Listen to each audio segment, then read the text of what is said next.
ce travail est réalisé dans le cadre du réseau thématique vers la neutralité carbone. Donc c'est vraiment l'objectif de notre réseau, donc un réseau INOSIS. Et donc on se pose la question de est-ce que ça existait des fermes neutres en carbone et si oui, quelles étaient les caractéristiques techniques de ces systèmes-là. Donc deux types de sources. Donc la première, ça a été de valoriser la base de données Cap2R pour voir s'il y avait des vraies fermes qui étaient neutres et quels étaient leurs caractères. Et la deuxième, ça a été d'utiliser les 4 types INOSIS pour pousser des systèmes vers la neutralité, de voir quelles étaient les stratégies et surtout les impacts de pousser vers la neutralité. Alors l'analyse de la base Cap2R, j'ai trouvé ça très intéressant, ça donne vraiment des tendances assez claires. Après les simulations, on est en cours en fait. Donc, la neutralité, c'est possible, mais c'est très rare. Donc, genre sur la base de données Cap2R, il y a 25 fermes. Donc, sur 5000, ça fait pas beaucoup. Et donc, sur des cas très spécifiques, donc souvent, par exemple, ces zones de montagne avec des chargements très faibles et beaucoup de prairies. Et les travaux de simulation, ils nous ont montré que c'était pas si facile et qu'on devait pousser vraiment très loin avec des énormes changements de système pour atteindre la neutralité. Du point de vue notamment économique pour l'éleveur, très important. Et puis sur d'autres impacts, comme par exemple la performance nourricière, c'est qu'on nourrit moins de personnes avec des systèmes neutres.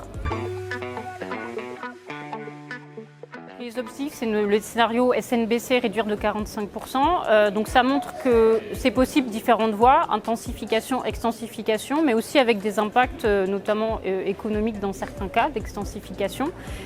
Donc c'est des évolutions un peu plus possible, on va dire, sur des vraies fermes, mais qui restent quand même des changements forts par rapport au système actuel. Alors la stratégie nationale, elle est quand même plus facilement atteignable que la neutralité, mais enfin ça reste pour atteindre 46% de diminution des émissions, dans la mesure où on a vu que souvent les émissions, on pouvait quand même difficilement descendre en dessous de, en gros, 0,60 kg équivalent CO2 par litre de lait et peut-être une dizaine de kilos d'équivalent CO2 par kilo de viande vive.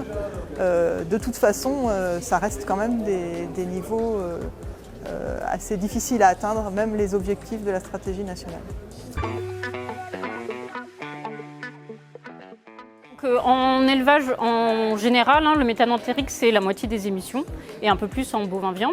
Et donc là, notre objectif, c'était de se dire, si on essaye, le méthane entérique, il y en aura toujours, c'est des ruminants. Donc si on essaye de baisser les autres types de gaz, notamment le CO2, jusqu'où on peut aller.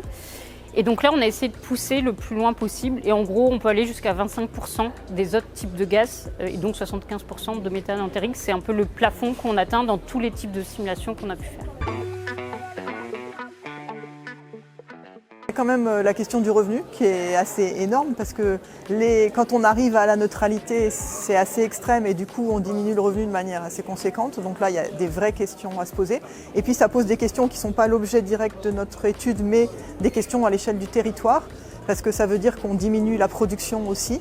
Et donc, on diminue le nombre d'exploitations éventuellement, en tout cas le nombre d'animaux. Et surtout, ça aura un impact sur les filières, parce que si on diminue la production, on diminue aussi les produits disponibles pour la transformation localement, quoi.